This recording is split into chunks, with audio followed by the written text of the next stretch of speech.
Hi everyone, and thank you for joining us on our webinar today. I'm Tony and I'm Wired's Head of Training. Now we'll start off this session with a little bit more information about Wired Marketing in case you haven't dealt with us before. Now we're a full service email marketing agency specialising in marketing automation. Our clients range from small businesses to large PLCs and everything in between. We offer managed services through an agency style setup for clients who want to outsource their email marketing strategies, as well as offering support and training to clients who would prefer to create the email templates and campaigns before sending them themselves. So whether you're looking for a bespoke template, do-it-yourself email sends, or full campaign strategy and implementation, we can support you to that success. Now, my own experience spans over 20 years, during which time I've been involved with digital marketing projects ranging from small, highly targeted postcode-specific campaigns to full national and multinational integrated marketing strategies. I've worked across a number of B2B and B2C sectors and love sharing what I've learned through that time. So that's what you need to know about us. We'll now move on to the webinar. Now we always have a broad range of industry attendees at our webinars, and the purpose of this particular webinar is to guide you through why GDPR is important to marketers such as yourselves. Now I need to make it clear that we're not providing legal advice, and you should always seek support from an internal or external legal advisor if you do want to take any actions regarding the GDPR itself. So the webinar should run for about 30 minutes, and you can contact me or us directly after the webinar finishes if you do have any questions or if you want to have more of an in-depth conversation. As always with our webinars, please feel free to ask any questions that you have at any time. I'll try and pick them up as soon as I can for you. You can do that using the control panel on the right hand side of the screen as you see it. Now we're also hosting a live Twitter chat this morning, again using the hashtag WiredLive, so feel free to join my colleagues over on Twitter there too to carry on that conversation. So in this webinar we'll be covering what is GDPR, how does it impact you, what you need to know about personal data, sensitive personal data requirements, changes to individual consent, enhanced child personal data protection, how does GDPR affect marketers, bringing your existing data up to those standards, compliance support, breaking the rules, the legislation, and then some FAQs at the end as well. So in the recent months we've received quite a lot of calls concerning the impact that GDPR will have on businesses within the EU, with a lot of questions surrounding whether GDPR may change how businesses collect, manage and use the data in regards to that you work within the EU as well. So here we'll explore an overview of the key themes surrounding that new GDPR. Basically it stands for the General Data Protection Regulation.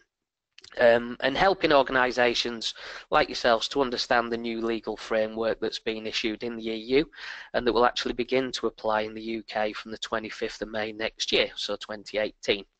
So we'll look at exploring the similarities with the existing UK DPA, the Data Protection Act from 1998, and we'll highlight the changes and new requirements, hopefully allowing you to ensure that your business practices meet the new regulations and avoid some what are quite hefty penalties, which we'll cover very shortly. So through the webinar we'll talk through what we know about GDPR and hopefully be able to answer all the questions that you have surrounding the effects that it might have on your current practice. And the purpose of the webinar is to give you that little bit deeper insight into the GDPR, from simply the definition of it to those suspected changes that you may have to make. So without further ado, what is GDPR? So the Data Protection Directive guarantees an effective protection of the fundamental right to data protection, so the trust and confidence of individuals and the competitiveness of the EU economy has created a need to refresh and modernise the current regulations that are in place, as they were created quite a long time ago at a time when online services and the present data challenges of data protection didn't exist at all. So with social networking sites, cloud computing, location-based services and smart cards, to name just a few sort of examples, the processing of personal data has grown exponentially over the past 10 years. So we now need to see a new clear set of rules to make sure that people's right to personal data protection are being upheld and that they remain effective in what we can call basically a new digital age. So not only will this be beneficial for the public, but it also help the development of the digital economy in itself. And the EU's General Data Protection Regulation, as GDPR, as I'll reference it throughout, is the result of 4 years of work by the EU to bring the data protection legislation up to a higher standard, with new, more detailed policies as well. Now, currently the UK relies on the Data Protection Act 1998, or the DPA as some people call it, and that was enacted following the 1995 EU Data Protection Directive, but this will be superseded by this new legislation. GDPR introduces higher and more forceful penalties for non-compliance and breaches too, which again we'll mention shortly. Do we have a question? Hi Tracy, have you got a question there? Can I help?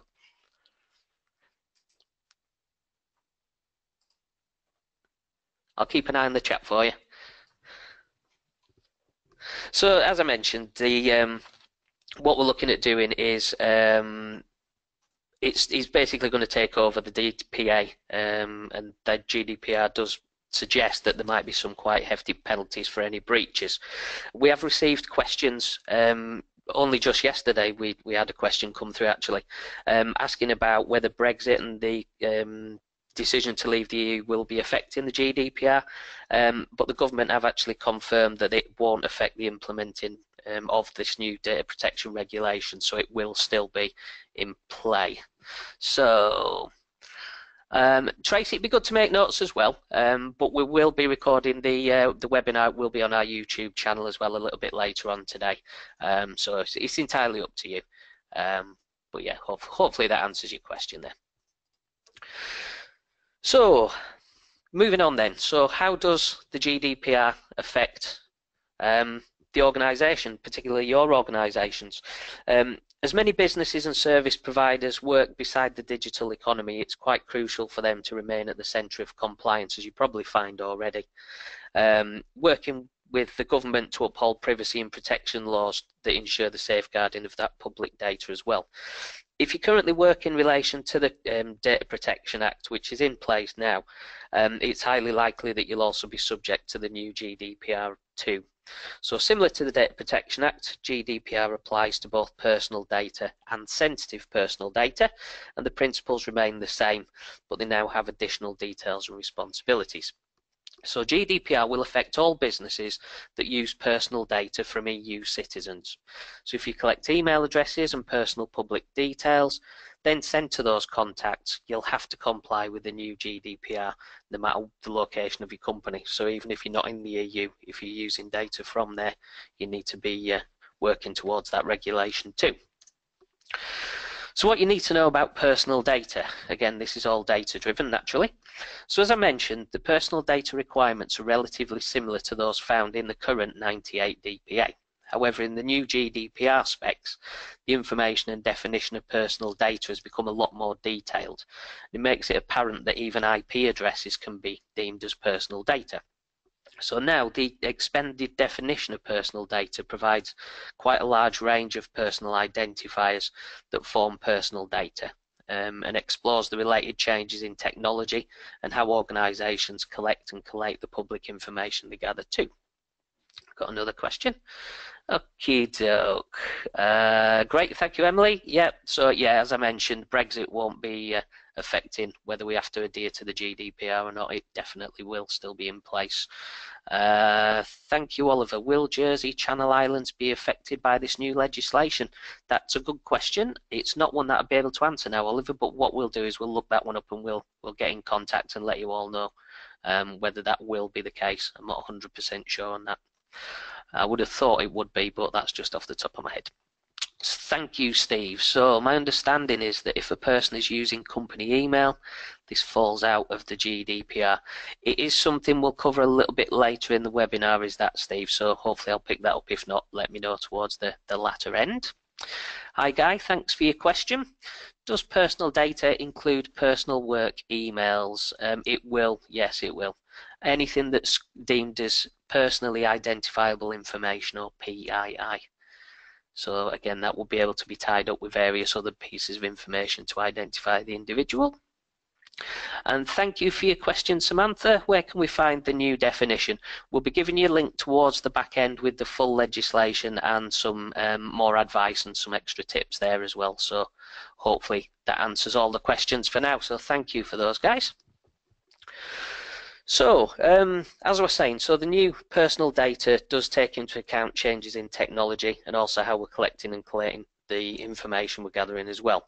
So if you're working with customer lists, contact details, or holding HR records, anything like that, plus a lot of other examples as you probably find, the alteration in definition may not make a huge impact to your day-to-day working because it's something you're already kind of working towards. And if you already comply with the current DPA regulations, you'll probably be aware of most of the requirements which do remain current in the GDPR. So both manually input data and automated personal data both have a wider definition in the new GDPR regulations as well.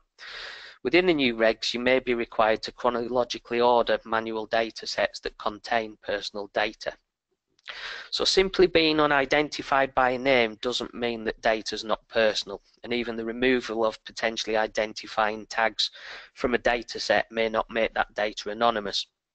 There have been a lot of advances in technology where re-identification attacks, as they're called, have become much more effective and are known already to work on search engine records.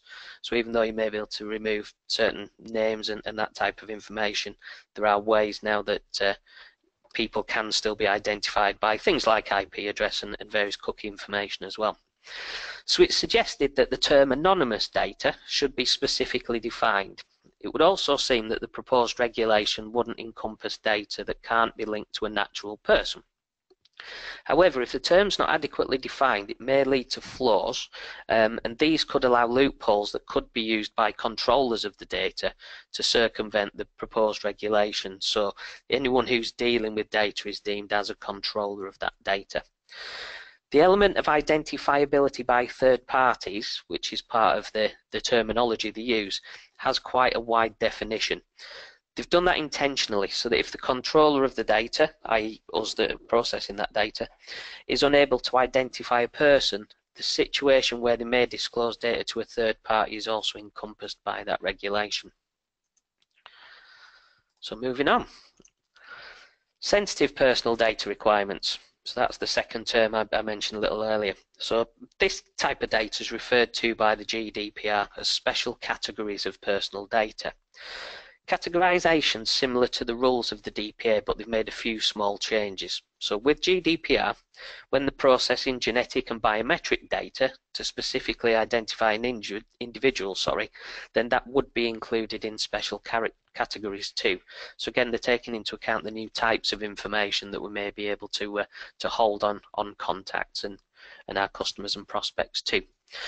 So the GDPR includes a new accountability requirement and additional details, but the principles are generally those of the current Data Protection Act, although it doesn't include guidelines on the rights of individuals or refer to personal data when being transferred overseas, since these are covered in other articles.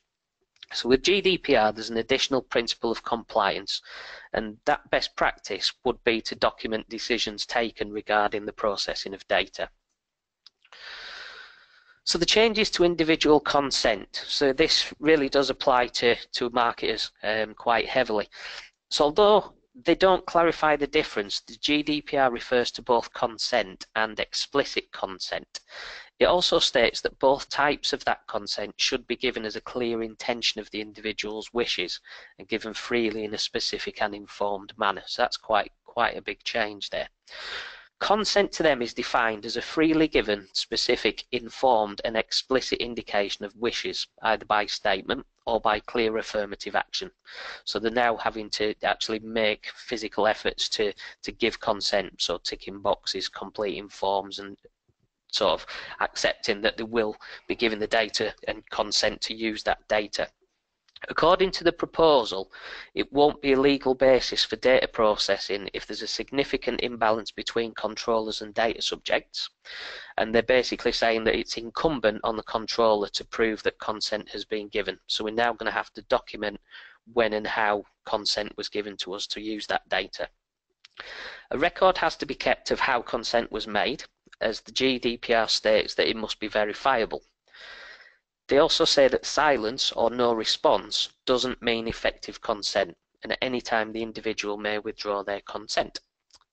We've got a question, thank you.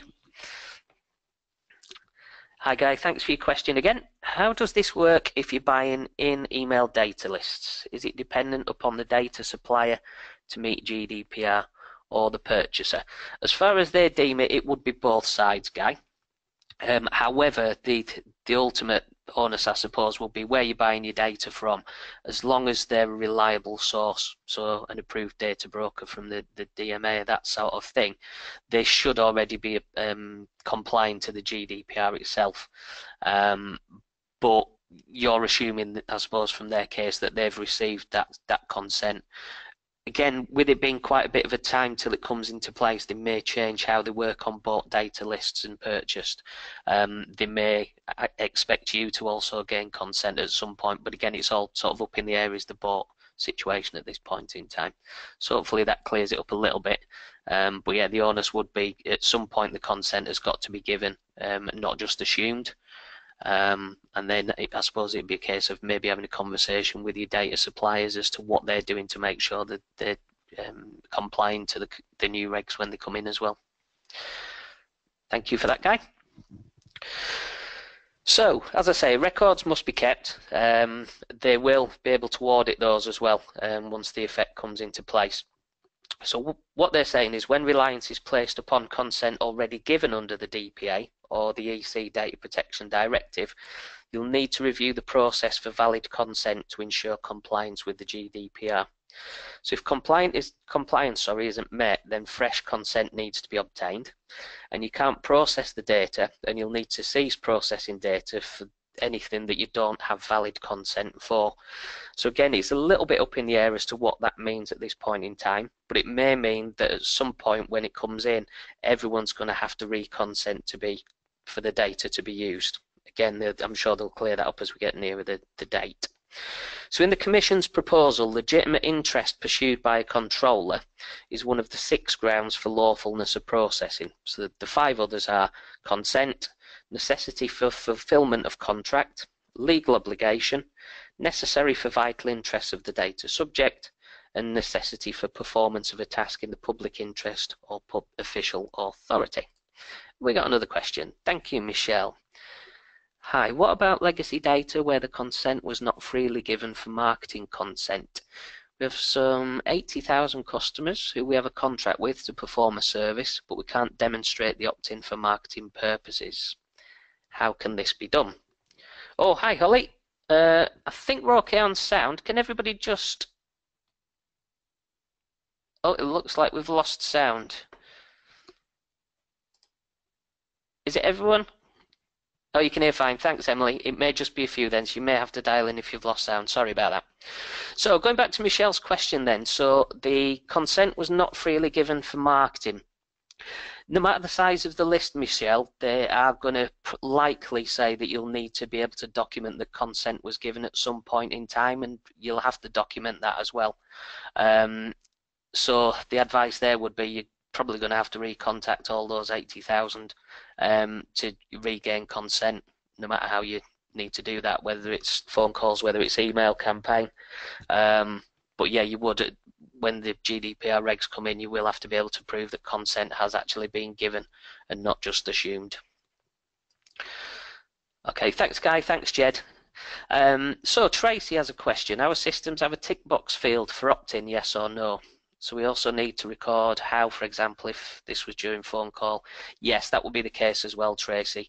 I would assume though at some point the fact they've ticked that box in a survey or a form that you're using, that would likely be enough, because you'll be obviously recording that data in your data set anyway. So I would have thought that'll be enough for them to accept that. Thanks, Michelle. I guess the risk is that we lose consent for some, we'll just have to take the hit. Yeah, it may be the case, but I suppose from their point of view and from yours as well, if you're going back through and they are actually giving consent again, it's a good way of cleaning your list out and making sure that only those that want to be involved with you are still on that list. So yeah, there's an argument to be made there for data quality as well. Michael Irwin. Hi, so pre-tick boxes for newsletter sign up compliant with GDPR. Pre-ticked, I would say not probably. It's got to be complicit on their side. I think they're going to have to make physical action to actually tick those boxes. Again, it'll be clarified nearer the date, I would have thought, but I would assume from their definition as freely given, specific, informed, and explicit, that would suggest. Hi Guy, what about legacy lists of customers to whom we send transactional emails as opposed to promotional? I think again, because you're using the customer's data, personally identifiable data, Guy, that it may be a case that consent would need to be given, but transactional is what it is, password resets and invoicing, that sort of thing. So again, hopefully they'll be able to clear that up for us, but at this stage I would have thought it'll still be a consent situation.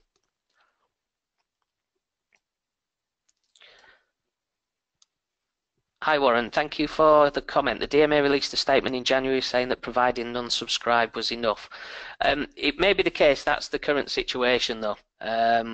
Again, if you read through the actual full legislation, which is quite a hefty read to be perfectly honest, it does suggest that the opt-in still needs to be there, that consent needs to be physically given. But yeah, I'm sure the DMA are probably nearer to those involved with the decision making as well, so could be the case. But we'll definitely look into it and we'll let you know if there are any changes to that as well, Warren. So Maria, thank you. How can you document consent if people are signing up to a website and ticking the consent box? How do you document this? It'll be a case of you're keeping your data fields up to date. You'll have the records on your systems. So although it won't be sort of physical hard copies of information, you'll still have time and date of sign up, how they signed up, where they signed up. So hopefully that covers that one for you. Hi Lisa, thank you. If you were emailing an admin at or office at address, is this personal or not? That's a good question. That's probably a grey area. If it was a very small business with maybe just one member of staff, say, an admin app might be used on their side just to make it look as if the business is bigger than it is. So in that case, it would likely be sort of personally identifiable. However, if it was a multinational with 3,000-4,000 people all using that email address, then would it be seen as personally identifiable or not? I suppose that would be a grey area and it would be up to them as to. Hi Warren, this is the most important aspect, hence all questions. Right now, is it unclear? It is unclear at this point, Warren, yes, because it's sort of data. The GDPR is not just about email. It's about all the other data that you're using as well. So the specifics of email itself with the unsubscribe links and whether that's option enough is that grey area, to be honest. At this point, we'll still need to use the unsubscribes if we're using the emails for marketing anyway. But whether that's going to be different later on, we're not sure. Hi Maria, so what about if we don't have a system but recording info on spreadsheets? How do you document the proof without a huge impact on admin? It's not something they're overly bothered about, unfortunately, Maria. They just want to know that everyone that you're using data and processing data off has given consent for you to do so.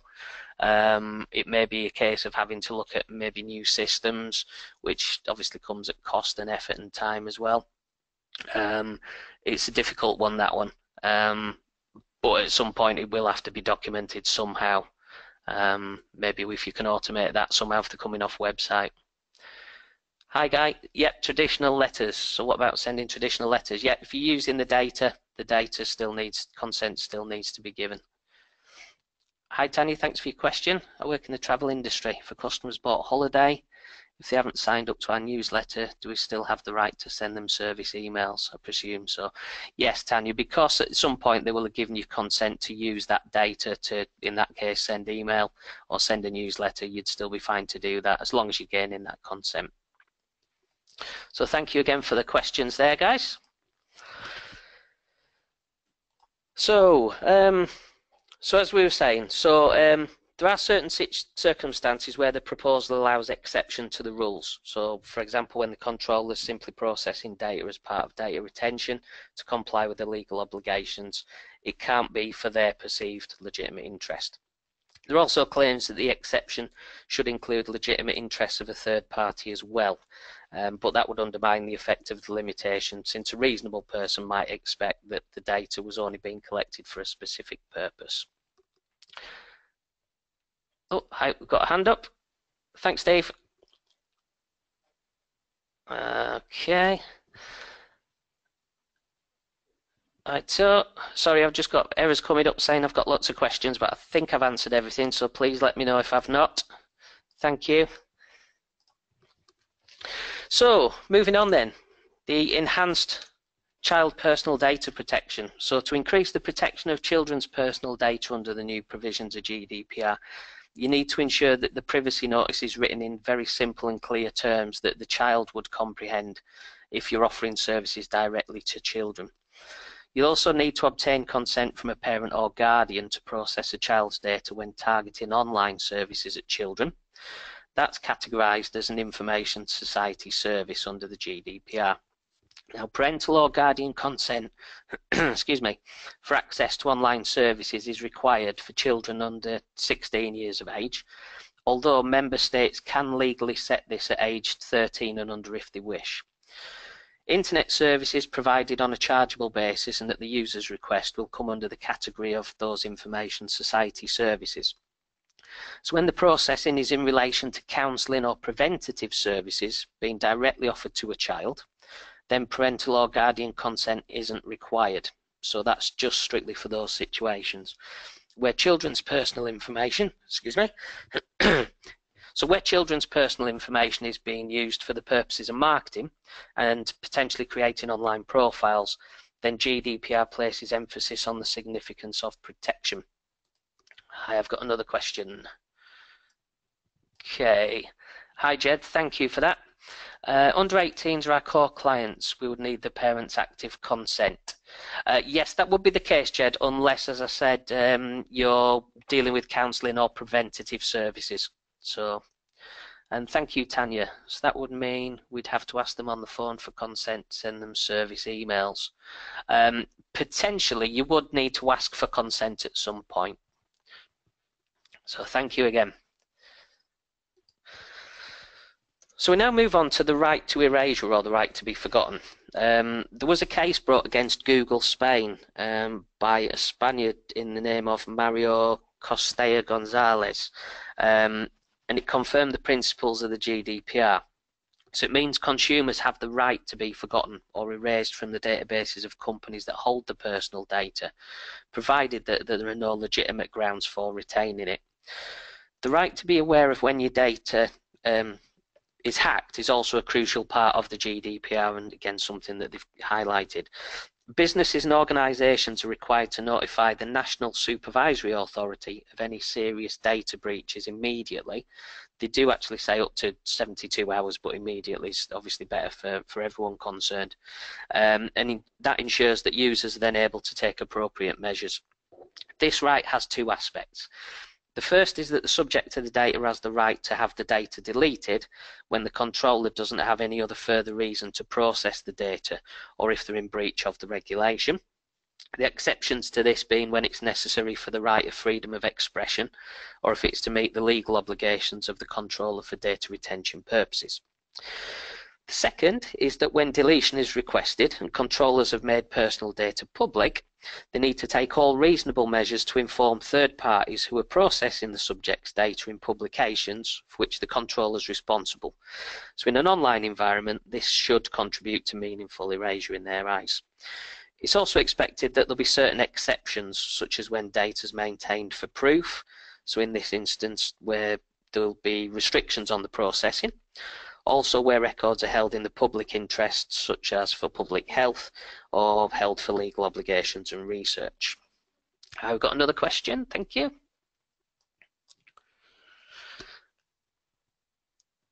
Hi Ian, so how is a serious data breach defined? I thought it was all data breaches. Yeah, to be fair, it would be. When it comes to serious, we cover it shortly when we look at the enforcement, but they have sort of different levels of what they see as a data breach, which personally I would think a data breach is as serious, whether it's small in their eyes or very serious and large in their eyes. But yeah, we'll cover that shortly for you. Hi Michelle, thank you. Is verbal consent enough? The previous question mentioned asking for consent over the phone. This won't be demonstrable, will it? No, that's true. However, you'd probably have a process or procedure set up in place to say that you'd spoken, using your CRM or any notes that were taken, that you'd contacted them or spoken to him for a service call, or whatever that was, and that you'd gained consent at that point in time. So again, hopefully that clears that one up for you. So again, thank you for the questions. So the next point, strengthening the right to be forgotten, is to help people better manage data protection risks online. So if individuals no longer want the data to be processed, and when they feel that there are no legitimate grounds for retaining it, the data will be completely deleted. And that's obviously to empower people's rights. It's not there to erase history or restrict the press or anything like that. Now, there are provisions that could increase consumers' rights over the data, but these provisions also create questions about how they'll apply in practice. So, for example, the right to be forgotten is being extended beyond web searches to all areas on online data and profiling. So someone could ask Facebook, Twitter, Snap, or any other social network to delete the profile entirely. The next term they use quite a lot is the one-stop shop. So every business will be answerable to just one single data protection authority. So there'll be better cooperation between the data protection authorities on cases with a wider European impact. Not only that, but the regulatory environment will be simplified by doing away with unnecessary formalities. So the one-stop shop, as they call it, will streamline cooperation between data protection authorities on issues with implications for all of Europe, as I mentioned. Companies will only have to deal with one authority though, not 28. It'll ensure that legal certainty for businesses, and it also means that they'll profit from faster decisions from one single source, and they will see consistency of decisions where the same processing activities take place.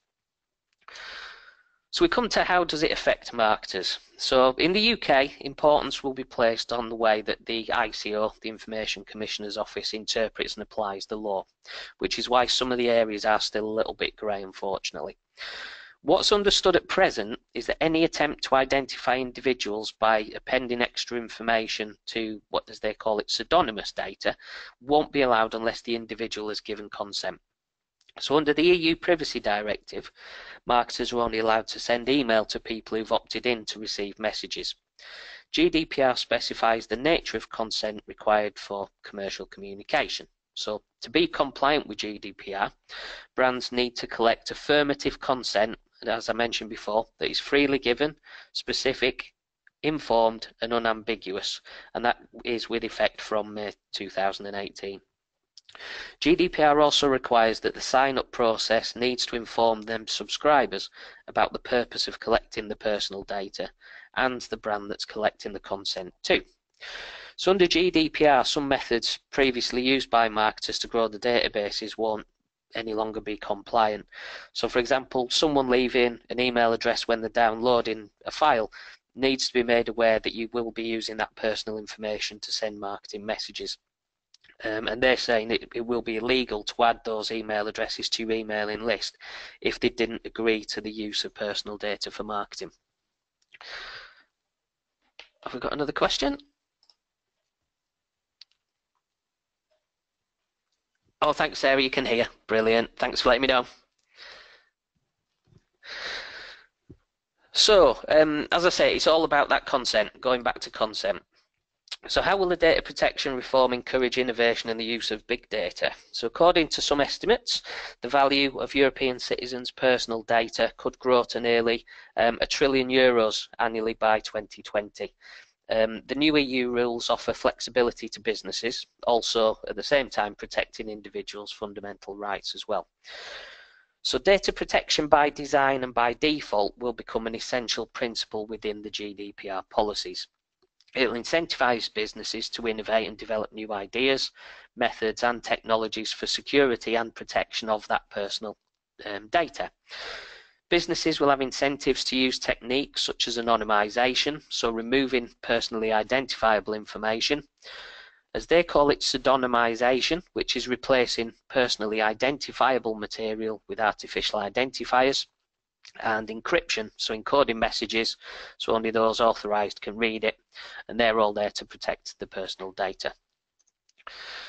So bringing your existing data up to those standards, we've had quite a few questions on this already. So GDPR applies to all existing data as well as new subscribers. That's sort of the black and white of it. Data should be stored so you can provide sufficient evidence of consent for your contacts under GDPR standards. A lack of evidence may preclude you from sending further communications and emails to those subscribers. Marketers will need to review their email processes when dealing with EU citizens in particular. So they'll have two main options. So for subscribers coming from different parts of the world, you could set up a separate sign-up process. That would involve people coming from the EU going through a GDPR compliant sign-up process. So an example would be, say, contacts or prospects coming from Australia. You could actually send them to a different sign-up process. If it stayed the same, obviously, it would make things a little bit more difficult.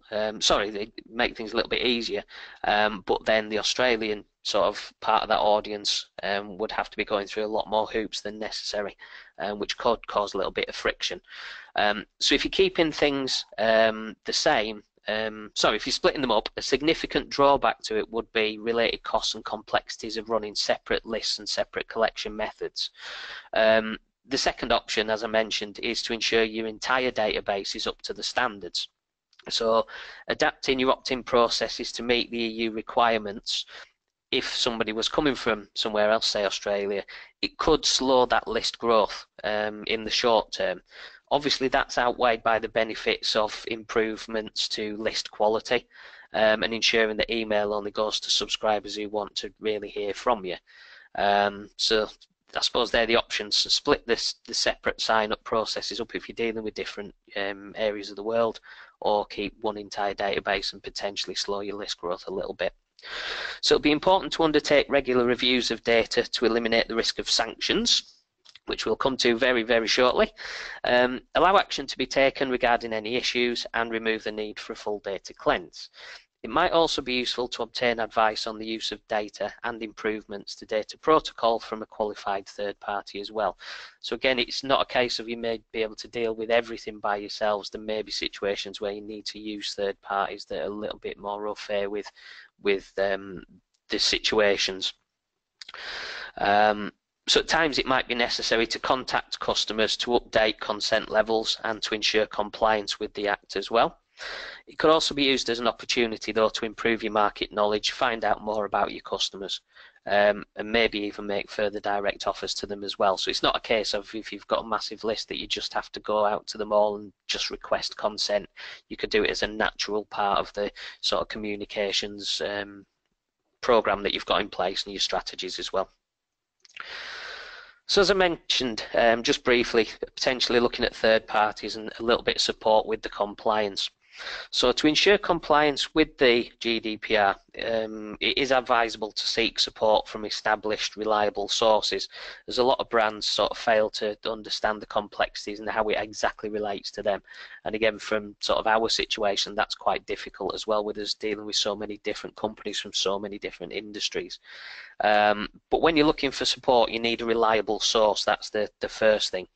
A compliance heritage is a must. And also you need to be asking detailed questions about those forthcoming regulations to really put them on the spot, make sure that they are going to do their absolute best by you as well. So it shouldn't be rushed, as software changes might be necessary to ensure correct changes to data protocol and to allow data audits as well. So there is still plenty of time. We've still got over 12 months to get everything in place and get organised for it. And the sooner you start that process and the sooner you start looking into it, the easier that transition's likely to be, if not slightly longer. One example we've come across is there's not usually a storage facility for keeping consent forms themselves within CRM software systems. So again, those types of things might be considerations, and as you start looking at your internal and external processes, you may come across a lot more little examples of that as well that will need to be addressed. So we come on to breaking the rules. As you can see on screen, there's some quite big figures. For companies that don't stick to the rules, there are potentially very heavy penalties, and non-compliance could lead to fines of as much as 20 million euros or 4% of your annual global turnover, whichever is the greater. So these are absolute top-end figures, naturally. So it's kind of uncertain how heavy the fines are going to be in practice and in reality. And significant reliance is probably going to be placed on consumers to report breaches when they occur too. It's likely that the authorities will focus attention on the most serious violations of GDPR. And as we had a question earlier, it's difficult to say what they're going to deem as the most serious. The legislation will apply to any company that handles EU citizens' data, even if that company is not based in Europe.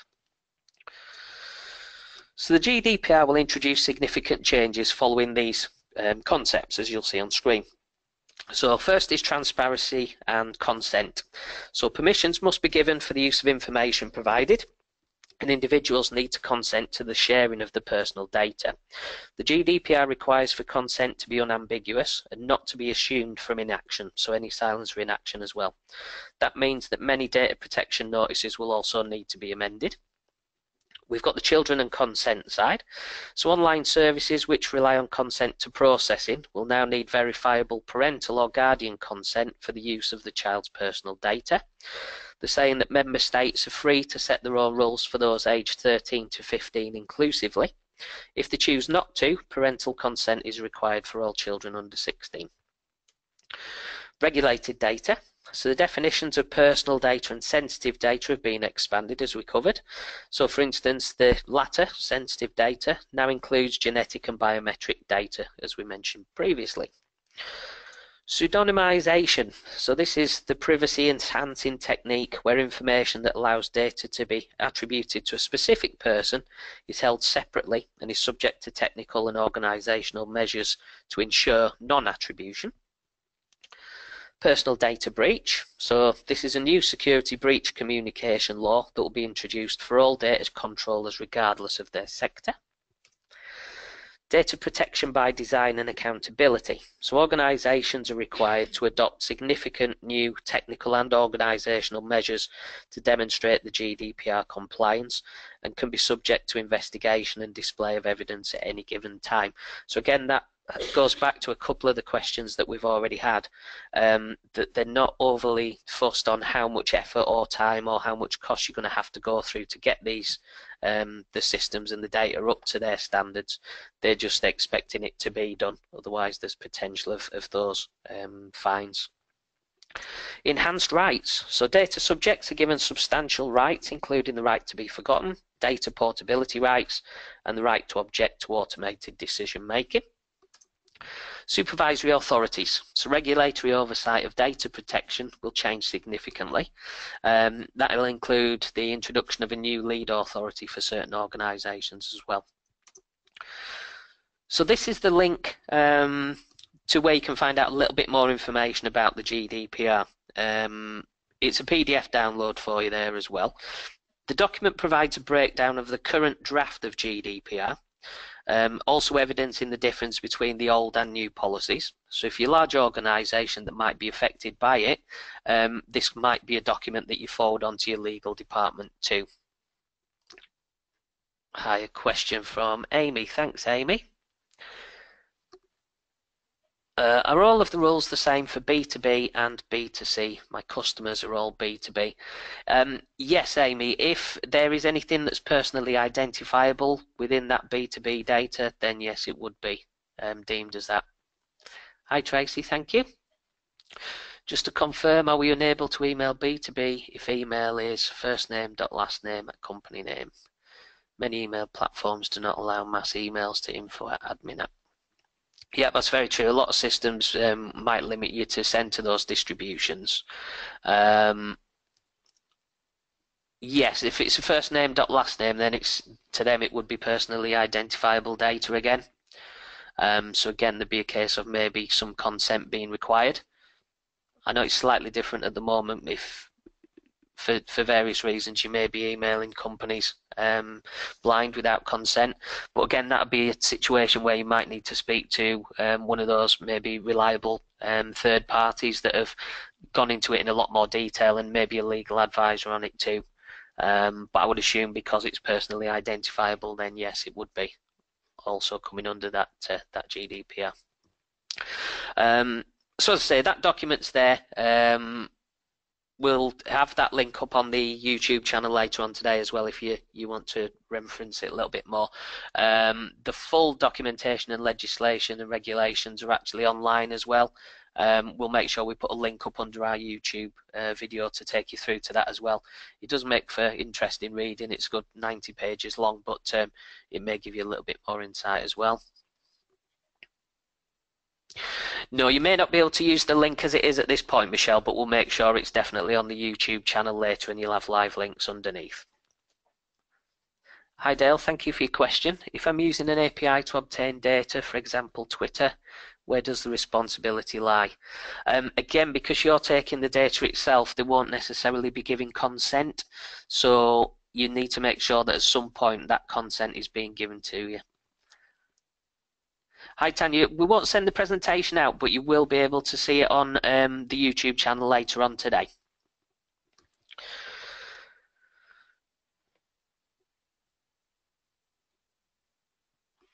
Hi Maria, thank you. What about LinkedIn specifically? Again, it's a similar situation. If you're just using it as a professional network and you're communicating with people on there just as the network itself, then there'd be no issues, I suppose. But if you're using it for any marketing specifically, then again, you'd probably need it for consent. I think another grey area that nobody's asked about as yet would be sort of paid advertising, whether using sort of LinkedIn's targeting and Facebook's targeting, where you pick on specific demographics and that sort of thing, whether that would be seen as well to come under that. So that's definitely something to look into going forwards, because again, it'll be a grey area that probably few people have touched upon yet. Thank you, Sarah. So from a customer personal point of view, as of May 2018, I'll receive no generic marketing emails from companies which did an auto sign up when I purchased a product. Each of them will have to recontact me to get my consent. In theory, Sarah, yes, and in practice it should be the case that at some point they will have to ask that question. Hi Guy, thank you.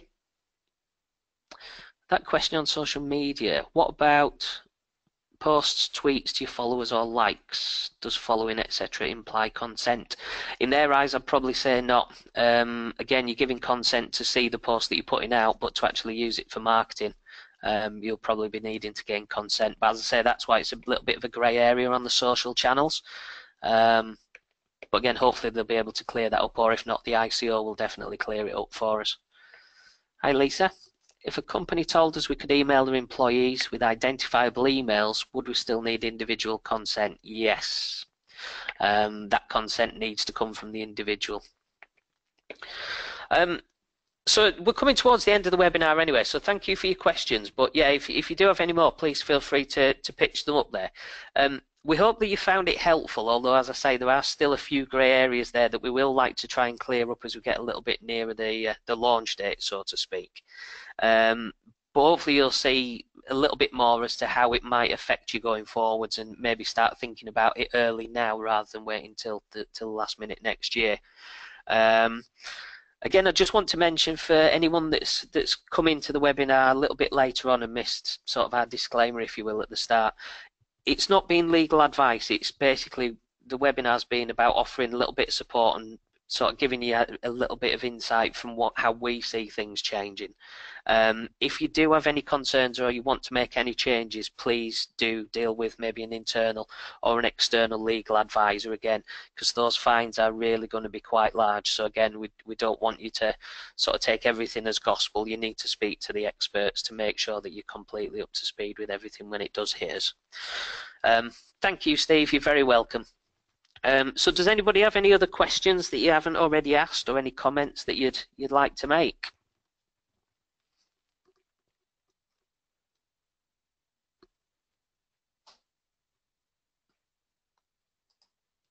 No, that's super. Well, thank you very much for seeing us today. Our contact details are on screen. At Wide Marketing, we're always open to any questions that you might have, so feel free to contact us if you want to see how we can help you achieve email marketing success, or if you have any questions about today's webinar, or even if you just want to have a chat about what you're doing with campaigns at the moment. So thank you very much for joining us today. And finally, Wide Marketing, I would like to again thank you, and we wish you every success with your marketing in the future.